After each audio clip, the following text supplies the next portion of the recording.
Walk with me to the Louvre and my favorite places around it. We start at Angelina's tea room. It is located across from the Tuileries garden, right across from the Tuileries metro station. Angelina is an icon of luxurious Paris since 1903, founded by the confectioner Antoine Rumpelmayer and named after his daughter-in-law, Angelina. Angelina early in the morning is the best time to visit the luxurious tea room without a long line. Start your day on a good note with a fabulous croissant served on a mini tray and rich cup of hot chocolate.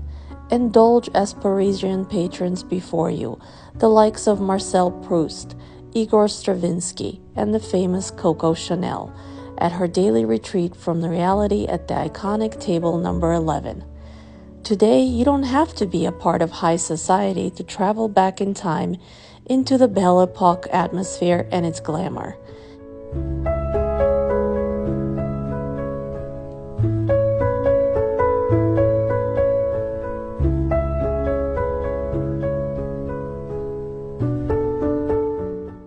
If you prefer to skip the sit-down breakfast or you're on a light budget, walk in past the long line any time of the day and order a takeaway treat at the display counter to the right of the front entrance.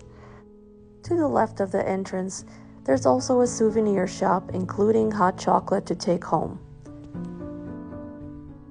During the hot summer months, there's even an ice cream cart in the front for everyone to enjoy. From Angelina's, cross the street, Rue de Rivoli, and enter the Tuileries Gardens.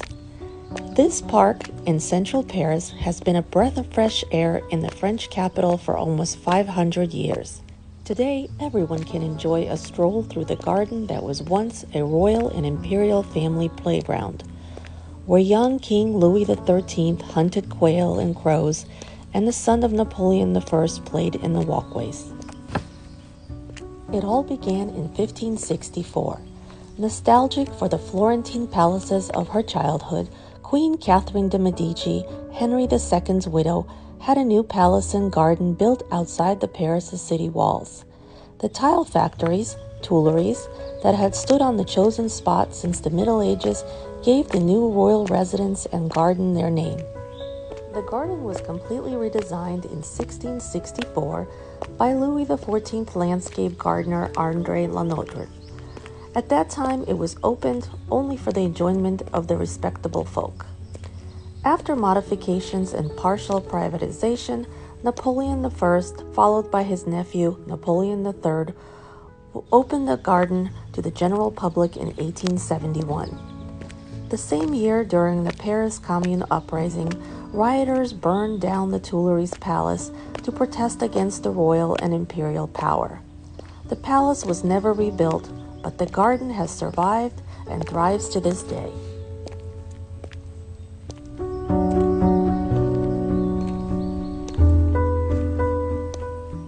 This is the part of Paris where I like to stay. I love having a royal view with my morning coffee every day. André Lenotre was famous creator of the Gardens of Versailles. He was born, lived, and died in a house, now destroyed, at the very heart of the Tuileries garden. His father and grandfather before him were also gardeners to the king.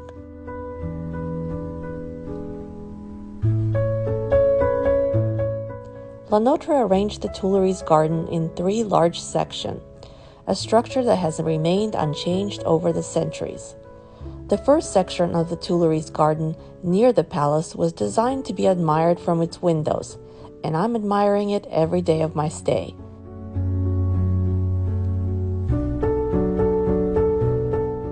The next section of the garden is shady wooden part with a grand alley in the center that is designed to be aligned with Champs-Élysées. Lenotre oversaw the planting of 8 deciduous tree-lined groves, arranged symmetrically but each different in an atmosphere with this majestic grand alley.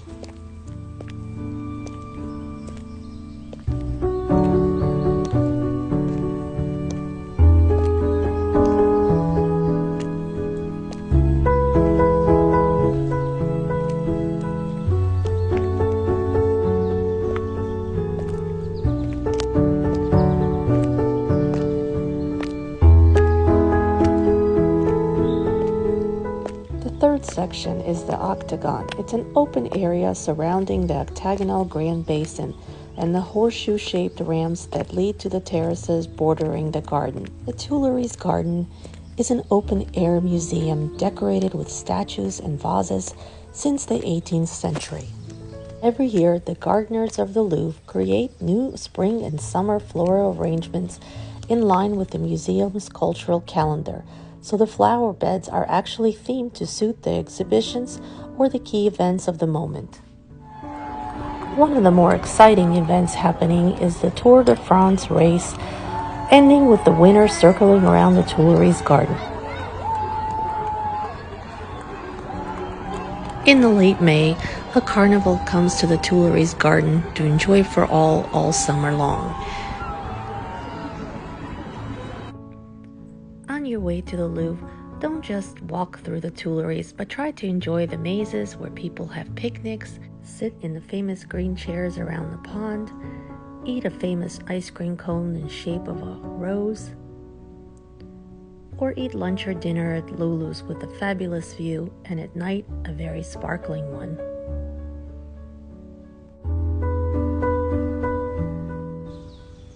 Now, let's walk to the Louvre. Make your way to Arc de Carousel. Between the pyramid and the Tuileries Garden lies the Carousel Garden. It's a green lawn and rows of hedges that play host to an open-air sculpture museum. To celebrate the birth of his son, Louis XIV organized a carousel, a grand occasion featuring jousting and other equestrian performances. Ever since then, the place has been called Carousel. Here's a bird's-eye view of the Louvre, a former palace and an art museum where you can see and experience art, culture, and history.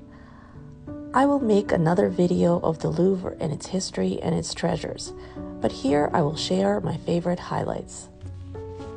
You can enter the Louvre under the pyramid or the carousel entrance on either side of the Arc de Carousel, on the right or to the left.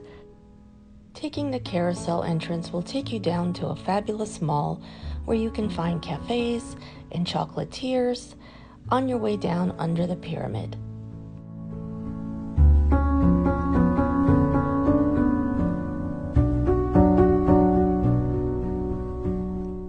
Once you're under the glass pyramid, you can visit the Louvre Museum that is divided into 3 wings. Each consists of 4 floors: the Denon, Sully, or Richelieu. I prefer to enter through the Sully wing, and after the ticket check, I go straight on to find my way to room number 348, which is up the stairs to the right in front of the Pavillon d'Arlange and the double wooden doors on the right. As you see here on the Louvre map, by touching the room number in the map, you can see exactly what's in each room and what you may want to visit. Look behind you and see the musicians at the gallery above the door. I like to walk to this room, which was an original grand ballroom of the old palace, and look at the statues. I go down to the end of the room and take the passage to the right of the fireplace between the red marble pillars until I reach Venus de Milo. Then I retrace my steps and take the first left after the red marble pillars, straight past the rotunda, up the stairs to the large winged figure of Nike. From here, I take the left staircase up into the rotunda, to the right door, into the Apollo Gallery and its great crown jewels.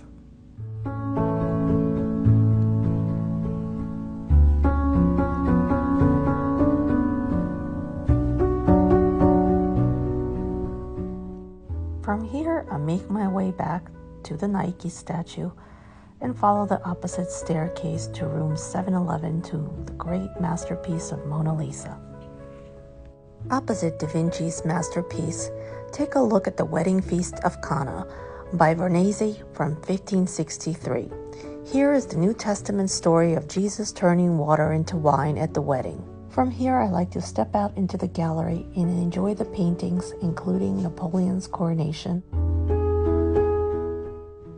This is where I now like to go to the other side of the Louvre, to the Richelieu wing and to the Marly Court with its famous Marly horses.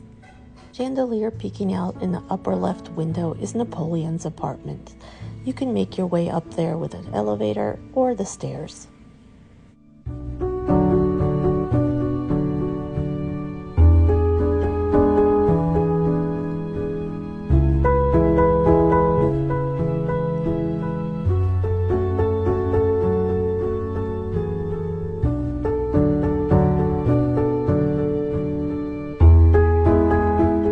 The rest of this wing I like to explore aimlessly because it is a palace.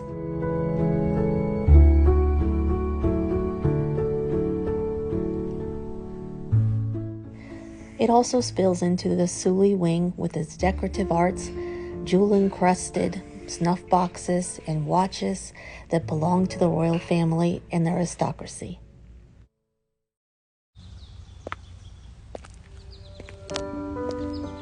The Louvre is also great to enjoy in the evening when the sun sets and all the walls are aglow. The Louvre is open twice a week till 10 p.m. Please check the hours on their website. This is when I like to go and explore the palace and have it all to myself.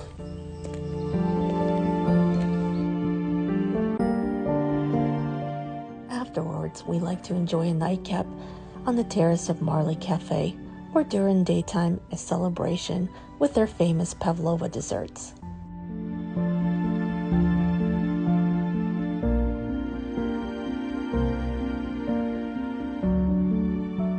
After visiting the Louvre or Marley Cafe, we continue our walk through the passage to the left of the pyramid into the Pavilion Richelieu. Look around on the right and the left, glass windows back into the Louvre. Cross 2 streets until you see this Palais Royal in front of you. Veer to the left and you will see the most gorgeous metro stations with 800 Murano glass balls decorating it.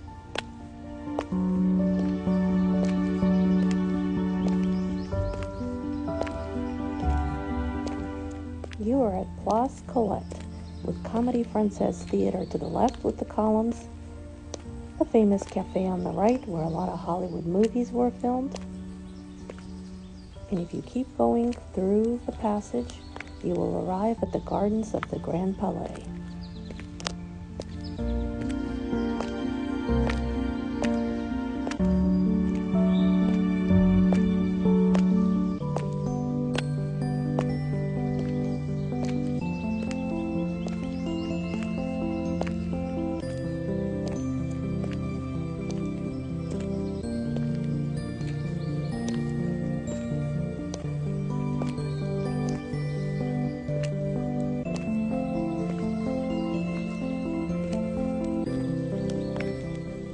Under the surrounding arcades, there are shops and cafes.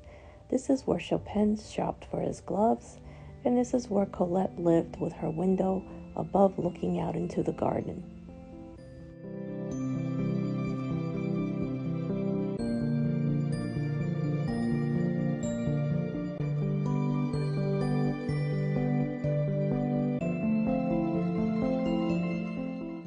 At the opposite end of the garden from entering it, there's a famous cafe restaurant where all the notables used to dine. It was closed to the public until now. Decorated in the Belle Epoque era with its grand food, and you can sit where General Bonaparte sat, Colette, as well as Victor Hugo. If you would like to see more Parisian walks, please like and subscribe and support me so I can keep continuing the videos around Paris.